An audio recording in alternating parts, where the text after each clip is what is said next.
So hi Mejo, thank you so much for accepting the interview request. So ഇത് മെജോ ആണ്. Mejo PhD ആണ് ഇമ്മ്യൂണോളജിയിൽ. Immunology തന്നെയല്ലേ correct ആയിട്ട്? Immunology. Okay, ന്യൂസിലാൻഡിൽ ഓക്ലാൻഡിൽ. So ഇന്ന് മെജോ നമ്മുടെ കൂടെ പുള്ളിയുടെ എക്സ്പീരിയൻസ് കാര്യങ്ങളൊക്കെ ഷെയർ ചെയ്യുന്നതായിരിക്കും. എങ്ങനെയാണ് PhD കിട്ടിയത്, PhD പ്രോസസ്സും കാര്യങ്ങളൊക്കെ എങ്ങനെയാണ് എന്നുള്ള രീതിയിൽ. So hi Mejo, so we can start. ഒന്ന് സെൽഫ് പ്രൊഡക്ഷൻ തരാവോ? Hi Afnas, I am humble to be here. പിന്നെ ഞാൻ മെജോ, കോട്ടയത്താണ് എൻ്റെ വീട്. ഇപ്പം ഞാൻ PhD ചെയ്യുന്നത് യൂണിവേഴ്സിറ്റി ഓഫ് ഓക്ലൻഡ്, ന്യൂസിലൻഡിലാണ്.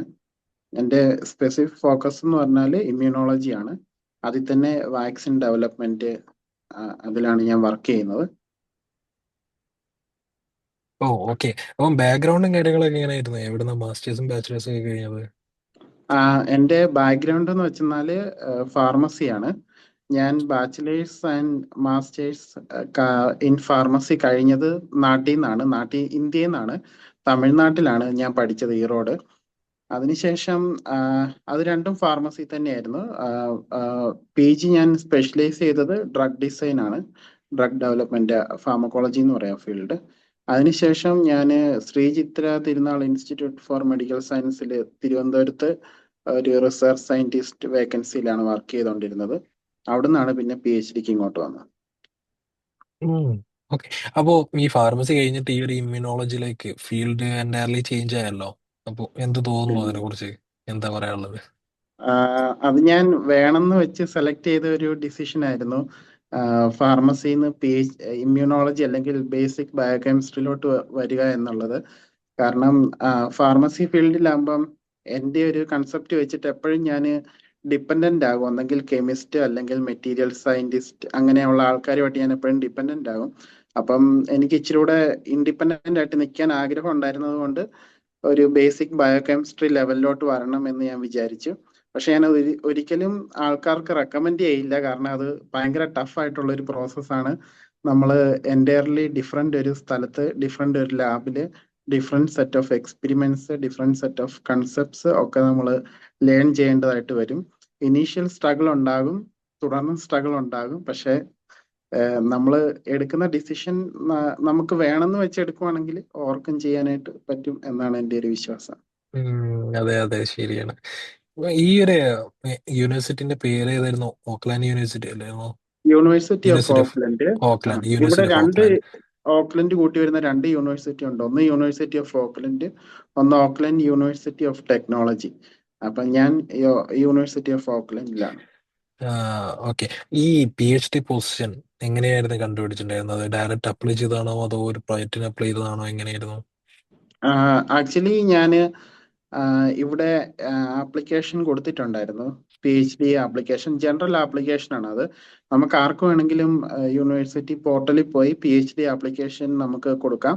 അതിൻ്റെ അകത്ത് നമ്മൾ മസ്റ്റ് ആയിട്ട് കൊടുക്കേണ്ട ഒരു കാര്യം, നമ്മളൊരു ഗൈഡിനെ അതിനു മുമ്പ് അവരുമായിട്ട് ഒരു ടേംസിൽ എത്തിയിരിക്കണം. ആ ഗൈഡ് നമ്മളെ ഗൈഡ് ചെയ്തോളാം അല്ല സൂപ്പർവൈസ് ചെയ്തോളാം എന്നുള്ള ഒരു ടേംസിൽ നമ്മൾ എത്തിയിരിക്കണം. അപ്പൊ അതിനുവേണ്ടി നമ്മൾ നമ്മുടെ ഇഷ്ടപ്പെട്ട ഫീൽഡ് നോക്കുക. ആ ഒരു PhD സൂപ്പർവൈസേഴ്സിന്റെ ഒരു പോർട്ടുണ്ട്. അതിൻ്റെ അകത്ത് നമുക്ക് ഇഷ്ടമുള്ള നമുക്ക് സ്പെസിഫിക് ആയിട്ട് ഫോക്കസ് ചെയ്യേണ്ട വേർഡ് കൊടുത്ത് നമുക്ക് സൂപ്പർവൈസേഴ്സിനെ സെലക്ട് ചെയ്യാം. പിന്നെ അവർക്ക് നമ്മുടെ CV, ഒരു കവർ ലെറ്റർ ഒക്കെ വെച്ചിട്ട് ഇമെയിൽ അയക്കുക. അതിൽ ചിലർ റെസ്പോണ്ട് ചെയ്യും, ചിലർ റെസ്പോണ്ട് ചെയ്യില്ല. നമ്മുടെ CV അനുസരിച്ചിരിക്കും. ആ റെസ്പോണ്ട് ചെയ്യുന്ന ആൾക്കാരുമായിട്ട് സംസാരിച്ച് ഒരു ടേംസിൽ എത്തിയതിനു ശേഷം നമ്മൾ PhD പോർട്ടലിൽ പോയി അപ്ലൈ ചെയ്യുക. അതിൻ്റെ അകത്ത് നമ്മുടെ സർട്ടിഫിക്കറ്റ്സും കാര്യങ്ങളൊക്കെ കൊടുക്കുന്ന കൂട്ടത്തിൽ ഏറ്റവും മസ്റ്റ് ആയിട്ട് കൊടുക്കേണ്ടത് നമ്മുടെ മാസ്റ്റേഴ്സ് പ്രോജക്റ്റ് ആണ്. മാസ്റ്റേഴ്സ് പ്രോജക്റ്റിന്റെ ഡീറ്റെയിൽസും പിന്നെ പേപ്പർ പബ്ലിക്കേഷൻ അതിൻ്റെ അകത്തുനിന്നുണ്ടെങ്കിൽ അതും കൊടുക്കണം. പിന്നെ 2 റെഫറീസ് കൊടുക്കണം. ആ റെഫറീസിൽ ഒരെണ്ണം മസ്റ്റായിട്ട് മാസ്റ്റേഴ്സ് ഗൈഡ് ആയിരിക്കണം. അപ്പം ആ സംഭവങ്ങളൊക്കെ കൊടുത്തതിന് ശേഷം അനാലിസിസ് ഉണ്ട്. നമ്മുടെ GPA score, minimum GPA score 7 കിട്ടുവാണെങ്കിൽ ഇവിടെ അഡ്മിഷൻ കിട്ടും. എബവ് 8 കിട്ടുവാണെങ്കിൽ ഡോക്ടറൽ സ്കോളർഷിപ്പും കിട്ടും. അപ്പം അതിനുവേണ്ടി ട്രൈ ചെയ്യുന്നതായിരിക്കും ബെസ്റ്റ്. പക്ഷെ അത് ഇച്ചിരി ക്രിട്ടിക്കൽ ആയിട്ടുള്ള പ്രോസസ്സാണ്. എന്നെ സംബന്ധിച്ച് എനിക്ക് കിട്ടിയത് ഒരു പ്രൊജക്ട് ഫണ്ടിങ് ആണ്. ഇവിടെ സ്പെസിഫിക് ആയിട്ടുള്ള ഈ വാക്സിൻ ഡെവലപ്മെന്റ് പ്രോജക്റ്റിന് വേണ്ടി ഒരു PhD സ്റ്റുഡന്റിന്റെ അഡ്വർടൈസ്മെന്റ് ഉണ്ടായിരുന്നു. അതെനിക്ക് ഈ യൂണിവേഴ്സിറ്റിയിലെ തന്നെ വേറൊരാൾ അയച്ചു തന്നാണ്. അപ്പൊ ഞാൻ അത് വെച്ചിട്ട് അപ്ലൈ ചെയ്തു. പക്ഷെ അതിന്റെ പ്രോബബിലിറ്റി 1 ആണ്, അവർക്ക് ഒരാളെ മതി. അപ്പം അതാണ് എനിക്ക് കിട്ടിയത്. ഓ നൈസ്. അവിടുത്തെ PhD സ്ട്രക്ചർ എങ്ങനെയാ ന്യൂസിലാൻഡിലെ അല്ലെങ്കിൽ ഓക്ലാൻഡ് യൂണിവേഴ്സിറ്റിയിലെ? യൂണിവേഴ്സിറ്റി ഓഫ് ഓക്ലൻഡിൽ ഞാൻ ആക്ച്വലി മെഡിക്കൽ സ്കൂളിലാണ് ഉള്ളത്. നമ്മുടെ ഇവിടുത്തെ PhD സ്ട്രക്ചർ എന്ന് വെച്ചാൽ ബേസിക്കലി മിനിമം 3 ഇയർ റിസർച്ച് ആണ് നമ്മൾ നടത്തേണ്ടത്. അപ് ടു 6 ഇയർ നമുക്ക് ആ ഫുൾ ടൈം PhD കണ്ടിന്യൂ ചെയ്യാം, നമ്മുടെ സ്ട്രെസ് ലെവൽ അനുസരിച്ച്. ഇപ്പൊ നമ്മൾ ഒത്തിരി സ്ട്രെസ്ഡ് ആണെന്നുണ്ടെങ്കിൽ നമുക്ക് നമ്മുടെ PhD സ്റ്റഡീസ് ഇടയ്ക്ക് വെച്ച് ഫ്രീസ് ചെയ്തിട്ട് പോയി റിലാക്സ് ചെയ്ത് തിരിച്ചു വന്ന് വീണ്ടും PhD റീസ്റ്റാർട്ട് അല്ല, ആ ബാക്കി കണ്ടിന്യൂ ചെയ്തു പോകാം. അങ്ങനത്തെ ഒരു ഇതാണ് ഇവിടുത്തെ ഉള്ളത്. നമുക്ക് അധികം സ്ട്രെസ് ആകാതിരിക്കാനായിട്ട് അവർ നോക്കും. പക്ഷേ നമ്മൾ എന്തായാലും സ്ട്രെസ്ഡ് ആകും, PhD ആണല്ലോ.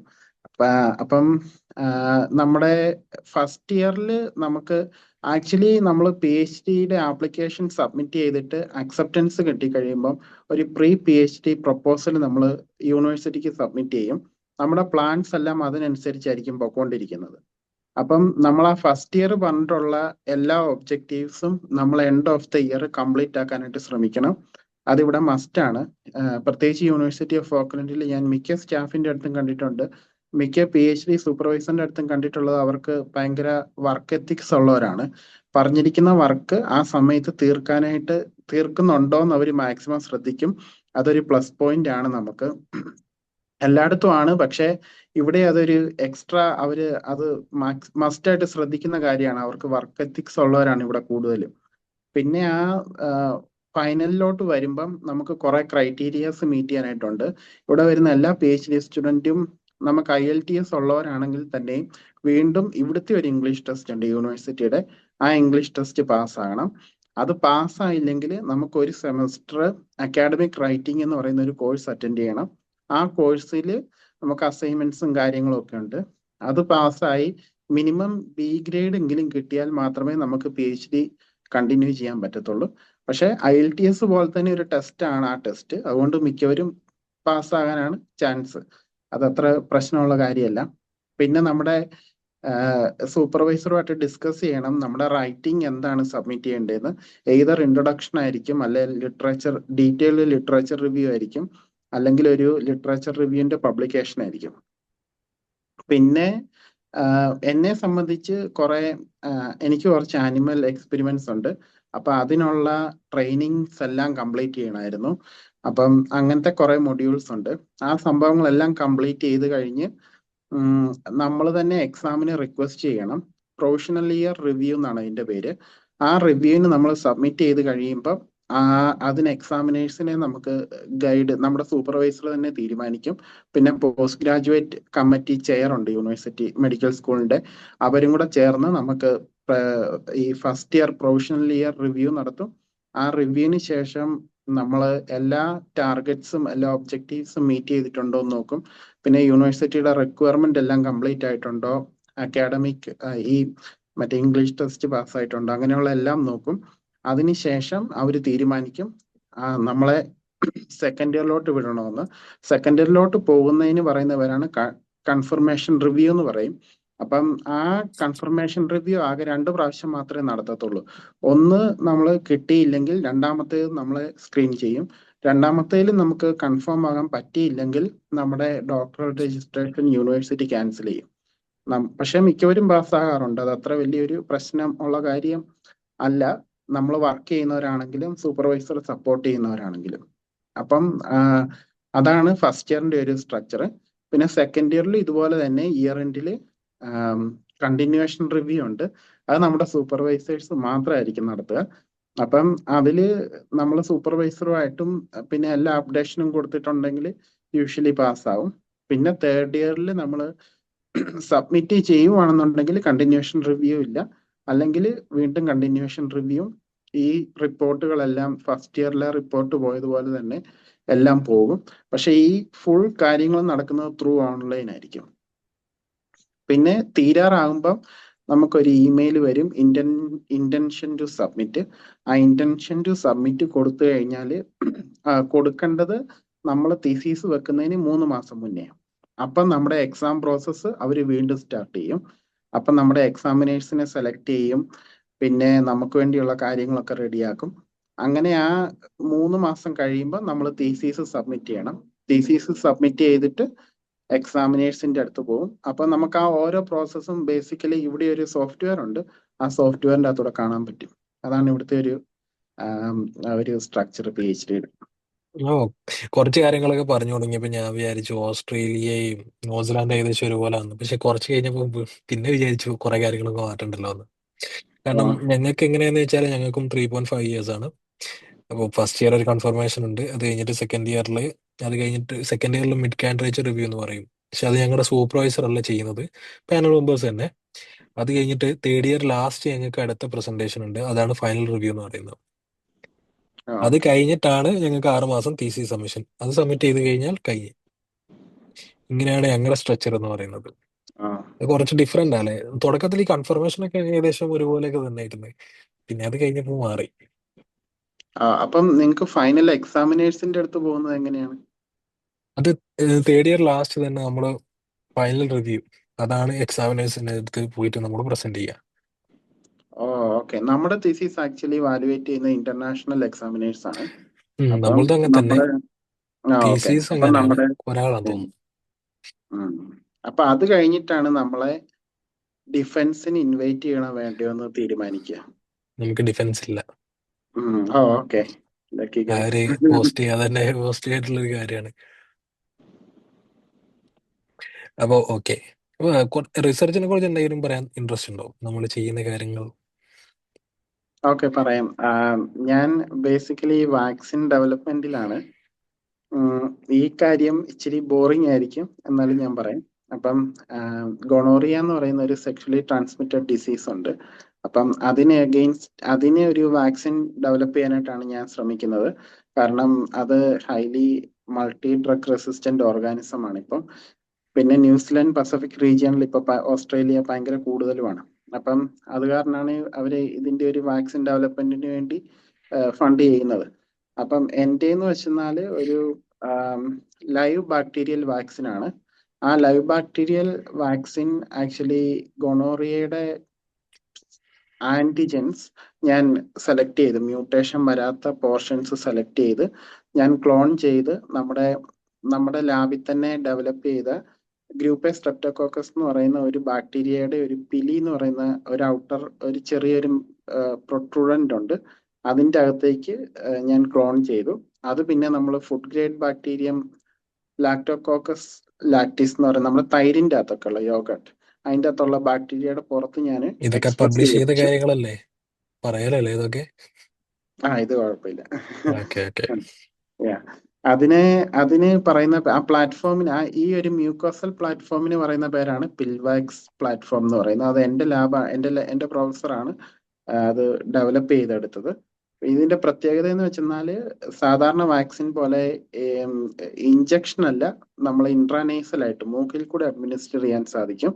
പിന്നെ ഒരു വാക്സിൻ പെർസ്പെക്റ്റീവ്, ഒരു ഇമ്മ്യൂണോളജി പെർസ്പെക്റ്റീവ് നോക്കുവാണെങ്കിൽ മറ്റേ ഇഞ്ചക്ഷൻ കൊടുക്കുമ്പം കുറച്ച് പ്രോട്ടീൻ മാത്രമാണ് കൊടുക്കുന്നത്. പക്ഷെ ഇതൊരു സർഫേസ് ഡിസ്പ്ലേഡ് മൾട്ടിമറിക് ഫോം ആയിരിക്കും. സോ എഫിക്കേസി കൂടുതലായിരിക്കും എന്നാണ് നമ്മൾ വിശ്വസിക്കുന്നത്. അപ്പം ഈ സാധനം നമ്മുടെ ബ്ലഡിലും, പിന്നെ ഗൊണോറിയ എന്ന് പറയുന്ന സെക്ഷലി ട്രാൻസ്മിറ്റഡ് ആയതുകൊണ്ട് മ്യൂക്കോസൽ സൈറ്റ്സിലാണ് കൂടുതൽ അഫക്റ്റ് ചെയ്യുന്നത്. അപ്പോൾ ബോഡിയിലുള്ള മൾട്ടിപ്പിൾ മ്യൂക്കോസൽ സൈറ്റ്സിലും ഈ ഇമ്മ്യൂണിറ്റി ഉണ്ടാക്കും. അത് ഞാൻ അതിന് ശേഷം ആനിമൽസിൽ കൊടുത്തു, ഹ്യൂമോറൽ ഇമ്മ്യൂണിറ്റി ചെക്ക് ചെയ്തു, പിന്നെ സെല്ലുലാർ ഇമ്മ്യൂണിറ്റി ചെക്ക് ചെയ്തു. ആ ആന്റിസീറ എടുത്തിട്ട് ഈ ഗൊണോറിയക്ക് എഗെയിൻസ്റ്റ് ആയിട്ടുള്ള ഇൻവിട്രോ അസൈസ് ചെക്ക് ചെയ്തു. പിന്നെ അതിന്റെ ആനിമൽ സ്റ്റഡീസിലുള്ള ഇൻഫെക്ഷൻ മോഡൽ ചെയ്യണം, അതിനുവേണ്ടിയൊക്കെയുള്ള പ്ലാനിങ്ങിലാണ്. ഗ്രേറ്റ്. ഞാൻ പിന്നെ ബയോളജി ഏരിയയും മെഡിക്കൽ ഏരിയയും എനിക്ക് അധികം അറിയാത്തത് കൊണ്ട് ഞാൻ ജസ്റ്റ് ഇങ്ങനെ കേട്ടോണ്ടിരിക്കുന്നേ ഉള്ളൂ, ഒന്നും ചോദിക്കുന്നില്ല. ബോറിംഗ് ആയിരിക്കും എന്ന് എനിക്ക് അല്ല, ബോറിംഗ് ഉറപ്പായിരുന്നു. എന്നല്ല, എനിക്ക് അറിയാത്തത് കൊണ്ട് ഇതിനൊന്നും ചോദിക്കാൻ പറ്റില്ല, അതാണ്. Okay. Okay okay okay okay. അല്ല, ഈ ഈ അഡ്മിഷൻ പ്രൊസീജിയറിന്റെ കാര്യം പറഞ്ഞ സമയത്ത് ഈ പബ്ലിക്കേഷൻ ഉണ്ടെങ്കിൽ ആഡ് ചെയ്യണം എന്ന് പറഞ്ഞിട്ടുണ്ടായിരുന്നല്ലോ. പബ്ലിക്കേഷൻ നിർബന്ധമായിരുന്നു എന്തായാലും. നമ്മൾ പബ്ലിക്കേഷൻ ഉണ്ടായിരുന്നോ ഫാർമസി പഠിക്കുന്ന സമയത്ത്, മാസ്റ്റേഴ്സ് ചെയ്യുന്ന സമയത്ത്? പബ്ലിക്കേഷൻ നിർബന്ധം ആണെന്ന് ഞാൻ പറയാൻ കാരണം നമ്മൾ ചെയ്ത ഒരു വർക്ക് പബ്ലിക്കലി റെക്കഗ്നൈസ്ഡ് ആണെന്ന് കാണുന്നത് ഒരു ഒരു പെർസ്പെക്റ്റീവ് സൂപ്പർവൈസറിന്, ഒരു പെർസ്പെക്റ്റീവ് സ്റ്റുഡന്റിനെ കുറിച്ചുള്ള അഭിപ്രായം നല്ലതാകും. സോ അത് ആക്ച്വലി നമുക്ക് ഇച്ചിരിയും കൂടെ എന്തുവാ നമ്മളെ അക്സെപ്റ്റ് ചെയ്യാനായിട്ടുള്ള ഒരു റിലയബിൾ ആയിട്ടുള്ള ഒരു വർക്കാണ് ചെയ്തത്, പബ്ലിക്കലി ആക്സസബിൾ ആണ്, അങ്ങനെയുള്ള ഒരു ഇംപ്രഷൻ കൂട്ടും. പിന്നെ യൂണിവേഴ്സിറ്റിയിലും സ്കോറിംഗിൽ കൂടും എന്നാണ്, കാരണം അവർ പബ്ലിക്കേഷൻ പ്രത്യേക ആപ്ലിക്കേഷൻ്റെ അകത്ത് ചോദിച്ചിട്ടുണ്ട്. അപ്പം അത് യൂണിവേഴ്സിറ്റി വൈസിലും നമ്മുടെ കൂട്ടുമെന്നാണ് എൻ്റെ ഒരു വിശ്വാസം. പിന്നെ എന്നെ സംബന്ധിച്ച് ഞാൻ പബ്ലിക്കേഷൻ എപ്പോഴൊക്കെ പ്രോജക്റ്റ് ചെയ്തിട്ടുണ്ടോ അതെല്ലാം പബ്ലിഷ് ചെയ്യാൻ ശ്രമിച്ചിട്ടുണ്ട്. ഇനീഷ്യലി ഭയങ്കര സ്ട്രഗിൾ ആയിരുന്നു. പക്ഷേ ഞാൻ ബാച്ചിലേഴ്സിന്റെ പ്രോജക്റ്റ് ചെറിയൊരു പ്രോജക്റ്റ് ആയിരുന്നു. പക്ഷെ അത് പബ്ലിഷ് ചെയ്യണമെന്ന് ഞാൻ പഠിച്ചിരുന്ന കോളേജിലെ പ്രിൻസിപ്പൾ ഇങ്ങനെ എന്നെ പ്രൊമോട്ട് ചെയ്ത്, നീ PhD ചെയ്യണം അങ്ങനെയൊക്കെ പറഞ്ഞ് ഇങ്ങനെ എൻകറേജ് ചെയ്ത സമയത്ത് ഞാൻ പബ്ലിക്കേഷനൊക്കെ എഴുതി. അതൊരു ചെറിയ ജേർണലിലാണ് പബ്ലിഷ് ചെയ്തത്. അതിനുശേഷം മാസ്റ്റേഴ്സ് പ്രോജക്റ്റ് ഇച്ചിരി കൂടെ നല്ലൊരു ജേർണലിൽ പബ്ലിഷ് ചെയ്ത്, പബ്മെഡ് ഒക്കെ ഇൻഡെക്സ്ഡ് ആയിട്ടുള്ള. പിന്നെ ശ്രീജിത്തിലെ വർക്ക് ചെയ്യുന്ന സമയത്ത് അവിടെ നിന്നുള്ള വർക്കുകൾ ഞാൻ ആക്ച്വലി ഇമ്പാക്ട് ഫാക്ടർ 4 അടുപ്പിച്ചുള്ള 2 ജേർണൽസിൽ പബ്ലിഷ് ചെയ്തു. പിന്നെ ഒരു പേറ്റന്റ്, US പേറ്റന്റ് ഫയൽ ചെയ്തു. അതൊക്കെ ആക്ച്വലി എനിക്ക് നല്ല ഹെൽപ്ഫുൾ ആയി എന്ന് തന്നെ വേണം പറയാൻ. PhD പെർസ്പെക്റ്റീവ് നമുക്ക് ഉണ്ടെന്നുണ്ടെങ്കിൽ ഒരു പേപ്പർ പബ്ലിഷ് ചെയ്യുന്നതോ അല്ലെങ്കിൽ ഒരു റിവ്യൂ എഴുതുന്നതോ എപ്പോഴും നല്ലതായിരിക്കും. അത് നമ്മുടെ സയന്റിഫിക് കരിയറിനെ ഒരിക്കലും കുറയ്ക്കത്തില്ല, അത് കൂട്ടത്തേ ഉള്ളൂ. So I suggest, I recommend always. അതെ അതെ അതെ, ഓൾറെഡി കുറെ റെക്കമെൻഡേഷൻ ഇപ്പൊ തന്നിട്ടുണ്ട്. പക്ഷെ കൂടാതെ എന്തെങ്കിലും വേറെ അഡ്വൈസും സജഷൻസും കൊടുക്കാനുണ്ടോ ഈ നമ്മുടെ ഏരിയയിൽ PhD ചെയ്യാൻ ഇൻട്രസ്റ്റ് ഉള്ള PhD ആസ്പിരൻസിന്? അങ്ങനെ സ്പെസിഫിക് ആയിട്ട് ഇല്ല, ഫോക്കസ്ഡ് ആയിട്ട് ചെയ്യുക. ഒരു പ്രോജക്റ്റ് നമ്മൾ എടുക്കുമ്പം പാടായിരിക്കും, നമ്മൾ നോക്കുമ്പം നല്ല ടഫായിരിക്കും എല്ലാം ചെയ്യണം എന്നൊക്കെ ഗൈഡ് പറയുന്നത്. എന്ന് വെച്ചാൽ മാസ്റ്റേഴ്സിന്റെ ഒരു പെർസ്പെക്റ്റീവ്, മാസ്റ്റേഴ്സ് ചെയ്തിട്ടാണല്ലോ പിന്നെ PhDക്ക് വരുന്നത്. പക്ഷേ ഒരു പേപ്പർ പബ്ലിക്കേഷൻ മനസ്സിൽ കണ്ട് ഒരു മിനിമം ഒരു എന്താണ് എക്സ്പെരിമെന്റ് ചെയ്യേണ്ട ഒരു 3-4 എക്സ്പെരിമെന്റ് ചെയ്യുവാണെങ്കിൽ ഇതൊരു ജേർണൽ, ഒരു 1 ഇമ്പാക്ട് ഫാക്ടർ ഉള്ള ജേർണലിൽ മിനിമം അക്സെപ്റ്റബിൾ ആകും എന്ന് കണ്ട് ആ പ്രോജക്റ്റ് ചെയ്യാൻ ശ്രമിക്കുക. ഒത്തിരി എലാബറേറ്റ് ആയിട്ട് ഒരു പേപ്പർ കണ്ടിട്ട് ഇൻസ്പയർഡ് ആയിട്ട് ഫുൾ വർക്കും ചെയ്യാൻ പോകുന്നതിനേക്കാളും ഭേദം ഒരു പേപ്പറിൻ്റെ അകത്ത് പബ്ലിഷ് ചെയ്യാൻ പറ്റിയ ഒരു 4 എക്സ്പെരിമെന്റ് ചെയ്ത് മാസ്റ്റേഴ്സ് തീസീസ് തീർക്കാൻ ശ്രമിക്കുകയാണെങ്കിൽ അത് ആക്ച്വലി നല്ലൊരു വർത്തായിരിക്കും, പബ്ലിഷബിളും ആയിരിക്കും. സോ ഇച്ചിരി ഫോക്കസ്ഡ് ആകുക. പിന്നെ റൈറ്റിംഗ് കോൺസെൻട്രേറ്റ് ചെയ്യുക. ഇവിടെയൊക്കെ വരുമ്പം നമ്മളെ നാട്ടിലെ പോലെ ABCD സ്പൂൺ ഫീഡ് ചെയ്യത്തില്ല. നമ്മൾ കൊടുക്കുന്ന ഡോക്യുമെന്റ് നല്ലൊരു ഡോക്യുമെന്റ് ആയിരിക്കണം, അല്ലെങ്കിൽ നോക്കത്തില്ല. കാരണം സൂപ്പർവൈസർ റിവിഷന് പോലും ഒരു മിനിമം ഗ്രേഡ് ഉണ്ട് ഇവിടെ. അപ്പം ആ ഒരു റൈറ്റിങ്ങിൽ നമ്മൾ കോൺസെൻട്രേറ്റ് ചെയ്യണം. അങ്ങനെ നമ്മൾ ആകുവാണെന്നുണ്ടെങ്കിൽ ഇച്ചിരി നല്ലതായിരിക്കും. പിന്നെ ബാക്കിയെല്ലാം ഒരു ദൈവാനുഗ്രഹം പോലെ ഇരിക്കും. അതെ അതെ അതെ, ശരിക്കും കുറച്ചൊക്കെ ലക്കാണ്, അല്ല സോറി, ഗോഡ്സ് ഗ്രേസ് ആണ്. അത് ശരിയാണ്. ഈ PhD ഏകദേശം കഴിഞ്ഞല്ലോ, എന്താണ് നമ്മുടെ പ്ലാൻ? എന്താ നെക്സ്റ്റ് ഫ്യൂച്ചർ പ്ലാൻ? അതൊരു വലിയൊരു ചോദ്യമാണ്. ഞാൻ യൂഷ്വലി ഇങ്ങനെ ഇച്ചിരി നേരത്തെ തന്നെ എന്തെങ്കിലുമൊക്കെ എടുത്ത് നോക്കി വെക്കാറുണ്ട്. അപ്പം എനിക്ക് ഇഷ്ടമുള്ള ഫീൽഡ് എന്ന് വെച്ചെന്നാൽ ഇനി ട്രെയിൻഡ് ഇമ്മ്യൂണിറ്റി എന്ന് പറയുന്ന ഒരു പാർട്ടാണ്. അപ്പം അതിലേക്കൊരു പോസ്റ്റ് ഡോക്ക് ചെയ്യണമെന്ന് ആഗ്രഹമുണ്ട്. കാരണം എനിക്കിഷ്ടം അക്കാഡമിക്സ് ചെയ്യാനായിട്ടാണ്, അക്കാഡമിക്സ് സ്റ്റേ ചെയ്യാനായിട്ടാണ്. അപ്പം പക്ഷേ ഈ നമ്മുടെ യൂണിവേഴ്സിറ്റിയിൽ PhD സബ്മിറ്റ് ചെയ്തിട്ട് വാല്യുവേഷൻ കഴിഞ്ഞ് വരുന്ന ആ ഒരു ടൈം പീരീഡ് ഉണ്ട്, ഒരു മിനിമം 4 to 6 months ഇവിടെ എടുക്കും. ആ ഒരു സമയത്ത് നമുക്ക് PhDയുടെ സർട്ടിഫിക്കറ്റ് ഇല്ലാതെ എനിക്ക് തോന്നുന്നത് പോസ്റ്റ് ഡോക്കിന് ആദ്യം അപ്ലൈ ചെയ്യാനായിട്ട് പാടുണ്ട് ഇവിടെ ന്യൂസിലൻഡ് ഓസ്ട്രേലിയ റീജിയനിൽ.